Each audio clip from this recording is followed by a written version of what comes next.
Hello बच्चों, आप सबका स्वागत है यूएस लेवल अप में। आई होप आप सब अच्छे होंगे। हम पढ़ रहे हैं क्लास 10th का chapter sectors of Indian economy. हम इसके 3 क्लासेस जो ऑलरेडी पढ़ चुके हैं बच्चे। आज हम एक न्यू टॉपिक शुरू करेंगे इस चैप्टर में, जिसका नाम है historical change in sectors. Historical change in sectors में पढ़ने वाले हैं कि किस तरीके से जो इंपॉर्टेंस है सेक्टर्स की वो चेंज होती आई है विद रिस्पेक्ट टू टाइम। हमें पता है कि हमारे पास 3 डिफरेंट सेक्टर्स हैं, एक primary sector, secondary sector, tertiary sector. इन तीनों सेक्टर्स की जो सिग्निफिकेंस थी फ्रॉम टाइम टू टाइम, कैसे जो है इनकी सिग्निफिकेंस चेंज होती आई है। किसी टाइम पर हम पढ़ने वाले हैं कि जो प्राइमरी सेक्टर था वो अटर मोस्ट इंपॉर्टेंस का सेक्टर था, सब कुछ प्राइमरी सेक्टर्स के द्वारा किया जाता था और वो सबसे सिग्निफिकेंट, सबसे इंपॉर्टेंट सेक्टर था। धीरे धीरे विद रिस्पेक्ट टू टाइम जो प्राइमरी सेक्टर्स था उसकी इंपॉर्टेंस इतनी नहीं रही जितनी आज की डेट में सेकेंडरी की हो गई है। सेकेंडरी सेक्टर्स जो थे अब वो मोर इंपॉर्टेंट हो गए हैं देन दी प्राइमरी सेक्टर्स। और उसके बाद हम देखेंगे कि इन द एंड आज की डेट में अगर हम बात करें तो भाई साहब आज तो हमारे टर्शरी सेक्टर्स इंपॉर्टेंस इतनी ज्यादा क्रिएट कर रहे हैं जितनी प्राइमरी वो सेक्टर नहीं कर पाए कभी। तो यस, हम आज पढ़ने वाले हैं change in the influence, change in the importance, change in the significance of different sectors of our society. ठीक है, primary sector, secondary sector, tertiary sector. कैसे जो है किसी टाइम पर प्राइमरी सेक्टर टॉप में था, फिर सेकेंडरी आया और धीरे धीरे टर्शरी सेक्टर्स जो है इन दोनों पर बाजी मार लेता है। At initial phase of any developing country, अब इस पॉइंट को समझना जरूरी है कि जब कभी भी कोई कंट्री जो है वो डेवलप कर रही होती है, जैसे इंडिया भी इस वक्त क्या है, डेवलपिंग कंट्री है, तो उसमें सबसे इंपॉर्टेंट सेक्टर जो रहता है बच्चों वो रहता है primary sector. In at the initial phase of any developing country the primary sector is the most important sector. किसी भी डेवलपिंग कंट्री के लिए अगर हम बात करें तो प्राइमरी सेक्टर सबसे इंपॉर्टेंट, सबसे सिग्निफिकेंट सेक्टर रहता है, बिकॉज वो डेवलपिंग है, अभी ज्यादा कुछ वहां पर हमारे पास टेक्नोलॉजी वगैरह पहुंची नहीं है, तो हम जो है ज्यादातर निर्भर करते हैं किस पे, एग्रीकल्चरल प्रैक्टिसेस पे। तो यस, एग्रीकल्चर प्रैक्टिसेस पे अगर हम निर्भर करेंगे, खुद से सब कुछ बना रहे हैं, ज्यादा हम मॉडर्नाइजेशन में नहीं पहुंचे हैं, ज्यादा डेवलपमेंट हमारी कंट्री में नहीं है, ज्यादा इंफॉर्मेशन टेक्नोलॉजी से रिलेटेड चीजें नहीं आई है, तो आप प्राइमरी सेक्टर को ही ज्यादा जो है वो महत्व देंगे कि यस प्राइमरी सेक्टर जो है सबसे इंपॉर्टेंट है। बट धीरे धीरे अगर हम डेवलपिंग कंट्री से हल्का हल्का ऐसी जगह पे चले जाएं जहां पर डेवलपिंग से डेवलप्ड थोड़ा थोड़ा जो कंट्री है डेवलप्ड हो चुका है और वहां पर काफी ज्यादा चीजें आ चुकी हैं, तो हम देखेंगे कि प्राइमरी का इतना जो है बोलबाला वहां नहीं रहने वाला, वहां पर तो सेकेंडरी का जो इन्फ्लुएंस है वो बढ़ जाएगा। यही लाइन लास्ट में लिखी है, मेथड्स ऑफ फार्मिंग चेंज्ड। धीरे धीरे प्राइमरी सेक्टर जो हमारा इंपॉर्टेंट सेक्टर था, अब धीरे धीरे हमने फार्मिंग करने के जो मेथड्स थे उनको चेंज कर दिए। भाई अगर हमने मेथड्स को चेंज कर दिया तो क्या हुआ, सो व्हाट। आप हमने जो है कर तो अभी हम क्या रहे हैं, एग्रीकल्चरल प्रैक्टिसेस कर रहे हैं, सिर्फ मेथड चेंज किया, तो प्राइमरी सेक्टर का इन्फ्लुएंस खत्म होकर के धीरे धीरे सेकेंडरी की तरफ क्यों आया। मेथड्स ऑफ फार्मिंग चेंज होने से क्या होगा, सो व्हाट। तो भाई साहब अगर आप मेथड ऑफ फार्मिंग चेंज करेंगे तो आपकी जो उत्पादन की जो रेट है जिससे आप ग्रो कर रहे हैं चीजें, वो इंक्रीज हो जाएगा। जब वो इंक्रीज हो जाएगा तो जितनी खपत नहीं हो रही है उससे ज्यादा आप इंक्रीज करेंगे, तो उसको स्टोर भी तो करना है। एक जगह से दूसरी जगह ले जाने के लिए आपको रिसोर्सेज भी ज्यादा चाहिए, ट्रांसपोर्ट चाहिए, आपस में कम्युनिकेशन चाहिए कि कितना कब उगाया जाएगा, कब उसको आप काटेंगे, कब जाकर के बेचेंगे बाजार में, किस महीने में उसका रेट अच्छा होने वाला है, तो थोड़ी देर के लिए आप उसको स्टोर करेंगे।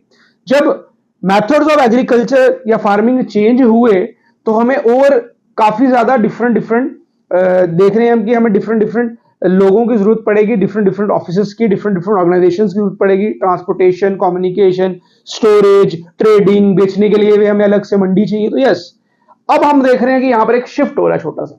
प्राइमरी सेक्टर जो हमारा अटर मोस्ट इंपॉर्टेंट का नंबर 1 सेक्टर था, अब धीरे धीरे उसके अलावा और एक सेक्टर जो था सेकेंडरी सेक्टर, उसमें हल्की सी ग्रोइंग होने लगी है। बिकॉज अब हम बात करेंगे जब ये सब चीजें, जब मैन्युफैक्चरिंग बढ़ रही है, उसके साथ साथ हमें ट्रांसपोर्टेशन चाहिए, स्टोरेज चाहिए, ट्रेडिंग चाहिए, तो अब जब चीजें रॉ मटेरियल ज्यादा है तो इंडस्ट्रीज में भी उसकी जो प्रोडक्शन है रॉ मटेरियल से कुछ फाइन प्रोडक्ट बनाने की, वो भी इंक्रीज हो जाएगी ओवर अ लॉन्ग टाइम। अब हम बड़े लंबे समय की बात करें, ये नहीं कि आज प्राइमरी था और कल सेकेंडरी हो गया, नो, 100 साल का गैप लेकर के चलते हैं कि प्राइमरी सेक्टर के इंपॉर्टेंस होने के 100 साल के बाद the significance of secondary sector increases. अब सेकेंडरी सेक्टर की सिग्निफिकेंस बढ़ गई है, सेकेंडरी सेक्टर की सिग्निफिकेंस बढ़ गई because transportation, communication, skill workers हमें चाहिए स्टोरेज के लिए, हमें चाहिए ट्रेडिंग के लिए, है ना, हमें चाहिए सेलिंग वगैरह के लिए।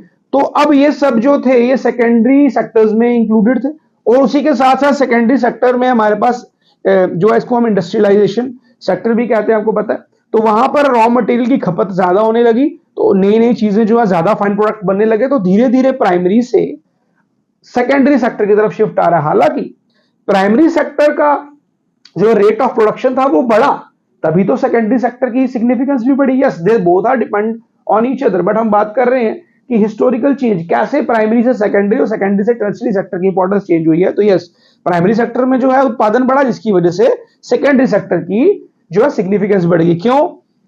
आपने हिस्ट्री के कई चैप्टर्स में पढ़ा है कि लोगों को फोर्स किया गया इंडस्ट्रीज वगैरह में काम करने के लिए ना, जब भारत जो है वो ब्रिटिश के अधीन था तब भी उनको फोर्स किया गया, ठीक।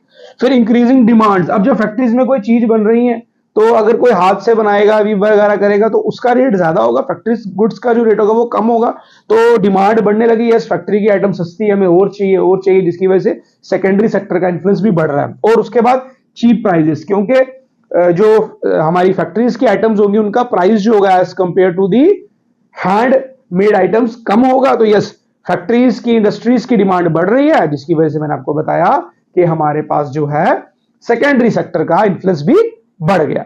अब सबसे पहले प्राइमरी सेक्टर का इन्फ्लुएंस था, 100 साल लगे प्राइमरी से सेकेंडरी सेक्टर का इन्फ्लुएंस बढ़ने में। अब फर्दर हम 100 साल का गैप लेकर के चलते हैं, या फिर हम ये कह सकते हैं कि आज से 100 साल पीछे, in the past 100 years, a further shift from secondary to the tertiary sectors importance। अब सेकेंडरी सेक्टर तो बड़ा इंपॉर्टेंस में, प्राइमरी सेक्टर से सेकेंडरी सेक्टर बढ़ गया किसमें? इंपॉर्टेंस में। अब सेकेंडरी से धीरे धीरे टर्शियरी की तरफ जो है वो रुख मुड़ता जा रहा है। क्यों? क्योंकि भैया जो डेवलप्ड कंट्रीज हैं, जो अब डेवलप हो चुकी हैं, अब उनको तो हर चीज चाहिए, हर सुख सुविधा, हर कंफर्ट चाहिए। अब जब हर कंफर्ट चाहिए उनको, तो घर बैठे हर चीज चाहिए है। बड़ी से बड़ी चीज जो पहले एक आम लोगों की रीच में नहीं थी, अब वो उसकी भी डिमांड करने लगे, जिसके लिए हमारे पास प्राइमरी सेक्टर्स और सेकेंडरी सेक्टर्स के तो अपने काम फिक्स थे, तो न्यू ऑर्गेनाइजेशंस बनने लगी, जो किसमें डाली गई? हमारी टर्शियरी सेक्टर में, जो लोगों को सर्विसेज प्रोवाइड करेंगी, घर बैठे बैठे सब कुछ देंगी। एक प्राइवेट जेट से लेकर के एक प्राइवेट मसाज तक हर चीज, हर एक सर्विस प्रोवाइड की जा रही है घर बैठे बैठे। तो यस, हम देख रहे हैं कि पिछले 100 सालों में लोगों की डिमांड बढ़ रही है, जिसकी वजह से टर्शियरी सेक्टर का इन्फ्लुएंस बढ़ रहा है। तो एक और शिफ्ट हमें देखने को मिलता है, सेकेंडरी से टर्शियरी सेक्टर की तरफ हमें एक शिफ्ट देखने को मिला। तो ये हमारी थी historical change in the sector. But अगर हम ये तो हमने थ्रू आउट दी वर्ल्ड की बात कर ली कि यस किस तरीके से सेक्टर्स में चेंज आ रहा है, लेकिन अगर हम बात करें इंडिया की, तो what is the pattern in India? India में इन सेक्टर्स चेंजेस का क्या पैटर्न हमें देखने को मिलता है? इंडिया में सेक्टर चेंजेस का पैटर्न देखने के लिए हमें एक बड़ा छोटा सा एक ग्राफ समझना होगा, जिसको देख करके आप हल्का से अनुमान लगा पाएंगे कि इंडिया में भी किस तरीके से प्राइमरी, सेकेंडरी और टर्शियरी सेक्टर्स की सिग्निफिकेंस में चेंज आया। देखिए यहां पर मैंने एक ग्राफ बनाया। ग्राफ को समझने से पहले आपको ये जो मैंने मार्क किए हुए समझने पड़ेंगे। जिसमें मैंने डॉट्स डाले हुए हैं वो हमारा प्राइमरी सेक्टर आने वाला, जिसमें मैंने लाइन डाली हुई है वो हमारा सेकेंडरी सेक्टर आने वाला, और जो खाली छोड़ दिया गया वो टर्शियरी सेक्टर आने वाला। अब ये करोड़ में लिखा हुआ है, किस तरीके से करोड़ में उत्पादन वगैरह करता है डिफरेंट सेक्टर्स, 5, 10, 15, 20, 25, 30, 35, 40, 45, 50, 55 करोड़। अब 1973-74 की बात करें तो ये देखिए बच्चों, ये हमारा कौन सा है? प्राइमरी सेक्टर, उसके बाद सेकेंडरी सेक्टर, उसके बाद टर्शियरी सेक्टर। किस तरीके से ये तीनों की कंट्रीब्यूशन शो की गई है ना?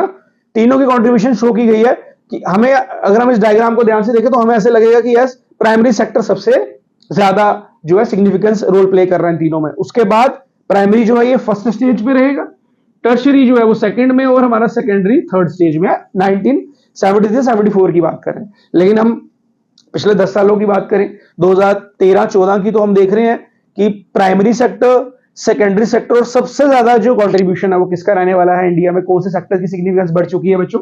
This is 1, this is 2, this is 3। तो हमने देखा जो किसी टाइम पे 1 पे होता था वो 3 पे आ चुका है, और जो किसी टाइम पे सेकंड थर्ड में चलता था वो 1 पे आ चुका है। तो यस, इंडिया में भी जो पैटर्न है वो चेंज हुआ है, प्राइमरी से सेकेंडरी, सेकेंडरी से टर्शियरी इंपॉर्टेंस से चेंज हुई है इंडिया में, वो हमें इस ग्राफ से देखने को मिलता है। अब सवाल यह है कि ऐसा क्यों हुआ? इंडिया तो एक एग्रीकल्चरल बेस्ड कंट्री है, इंडिया में प्राइमरी सेक्टर से ज्यादा टर्शियरी सेक्टर का इन्फ्लुएंस कैसे हुआ? तो बच्चों इंडिया में ये होने के पीछे 4 बड़ी वजह हैं। सबसे पहली वजह हम मानेंगे कि भाई जैसे जैसे जो है टाइम बीता गया तो डिफरेंट डिफरेंट सर्विसेज की डिमांड भी बढ़ती गई है। मैं हाई फाई सर्विसेज की बात नहीं करूंगा, सिंपल हॉस्पिटल्स है हमारे पास, ठीक है ना, सिंपल गवर्नमेंट ऑर्गेनाइजेशंस के डिफरेंट डिफरेंट ऑफिसेज हैं, हर चीज की demand, telegraph, communication, mobile services, है ना, हॉस्पिटल्स की मैंने आपको ऑलरेडी एग्जांपल्स दे दी, स्कूल्स की, छोटे लेवल के, हाई लेवल के, हायर लेवल के डिमांड्स बढ़ती गई, जिसकी वजह से सर्विसेज चाहिए तो हल्का सा इंक्रीज आया। एक वजह हमने देखी कि सर्विसेज की डिमांड इंडिया में बढ़ती जा रही है। अगर हम दूसरी वजह की बात करें कि जब इंडिया में, अब मैंने बोला कि पूरे वर्ल्ड में क्या हो रहा है, मेथड्स ऑफ फार्मिंग चेंज हो रहे हैं, तो इंडिया में भी तो method of farming, agriculture develop हो रहा है। जब इंडिया में भी डेवलपमेंट होगी with respect to agricultural industry, तो यस इंडिया को भी क्या क्या चाहिए, कम्युनिकेशन इंप्रूवमेंट चाहिए, ट्रांसपोर्टेशन चाहिए, स्किल पर्सन चाहिए, उसके बाद हमारे स्टोरेज फैसिलिटी चाहिए। तो यस इंडिया में इस वजह से भी हमारा टर्शरी सेक्टर का डिमांड बढ़ गया। तीसरी वजह तो बच्चों वो है कि इनकम लोगों की बढ़ गई है। जब इनकम लोगों की बढ़ गई है तो लोगों की डिमांड्स भी डिफरेंट डिफरेंट बढ़ने लगी। पहले वो घर में बैठकर ही खाना खाया करते थे, अब वो कहते हैं नहीं हमें रेस्टोरेंट में चाहिए, हम बाहर जाकर के खाना खाना चाहते हैं। वो कहते हैं हमें अच्छे अच्छे प्राइवेट स्कूल चाहिए, हमारे बच्चे अच्छे से पढ़े और काफी दूर तक पहुंचे। तो देख रहे हैं अब इनकम बढ़ने से डिमांड बढ़ रही है कई डिफरेंट चीजों की जो आज तक सोसाइटी में बड़े कम थे। लोग बोल रहे हैं उसको बढ़ाया जाए, प्राइवेट स्कूल से बढ़ाया जाए, बड़े बड़े हॉल्स बनाए जाएं जहां पर वो मैरिजेस या बर्थडे फंक्शंस कर सकते हैं। इनकम बढ़ रही है, डिमांड बढ़ रही है, तो यस डिमांड बढ़ रही है, तो सर्विसेज की डिमांड बढ़ रही है। हम देख रहे हैं तीसरी वजह होगी जिसकी वजह से इंडिया में टर्शरी सेक्टर की डिमांड बढ़ रही है। और चौथी वजह है हमारी जो टेक्नोलॉजी में डेवलपमेंट आया है, उसके बाद हमारी इंफॉर्मेशन टेक्नोलॉजी हम बोल सकते हैं उसमें डेवलपमेंट आया, जिसकी वजह से लोगों ने काफी ज्यादा चीजों की और सर्विसेज मांगना शुरू कर दी। एग्जांपल देता हूं, कैमरा वगैरह जो है, जो लोग जो अपने घर में सोसाइटी के लिए जो है कैमरा इंस्टॉलेशन की बात करते हो, यस वो भी तो एक सर्विसेज कि यस हमें हमारी सेफ्टी के लिए क्या चाहिए, एक कैमरा लगा दीजिए हमारे घर में, हमारे बिजनेस हॉल में, कहीं पर भी, और हम घर बैठे जो है देख सके कौन क्या कर रहा है। तो ये भी वन काइंड ऑफ क्या है, सर्विसेज है। तो यस ये चार वजह हैं बच्चों जिसकी वजह से इंडिया में जो है प्राइमरी से सेकेंडरी और सेकेंडरी से टर्शरी सेक्टर की डिमांड में शिफ्ट आया है। तो ये हमने देखा कि किस तरीके से तीनों सेक्टर्स, हालांकि तीनों सेक्टर्स बहुत ही इंपॉर्टेंट है हमारे लिए, बट हम पढ़ रहे हैं कि चेंज कैसे आता है इनकी डिमांड में। प्राइमरी था, सबसे पहले प्राइमरी जो था वो हमारे पास अटर मोस्ट इंपॉर्टेंस का सेक्टर था, फिर धीरे धीरे सेकेंडरी पे शिफ्ट आता है और एंड में टर्शरी सेक्टर जो है सबसे निखर के सामने आता है कि टर्शरी सेक्टर जो है सबसे इंपॉर्टेंट हमारे लिए। सिमिलर केस इंडिया में हमने पैटर्न पढ़ा, इंडिया में भी जो है आज की डेट में टर्शरी सेक्टर जो है वो सबसे इंपॉर्टेंट सेक्टर माना जाता है। तो बच्चों आई होप आपको आज की क्लास समझ आई होगी। अगर आपको हमारे वीडियो लेक्चर्स अच्छे लगते हैं तो हमारे चैनल को सब्सक्राइब करें, हमारे वीडियो को शेयर करें, लाइक करें और बेल आइकन को दबाना ना भूलें, ताकि जब भी कोई न्यू वीडियो आपके साथ शेयर की जाए तो आपको सबसे पहले उसकी नोटिफिकेशन मिले। अगली वीडियो में मिलते हैं, तब तक के लिए गुड बाय।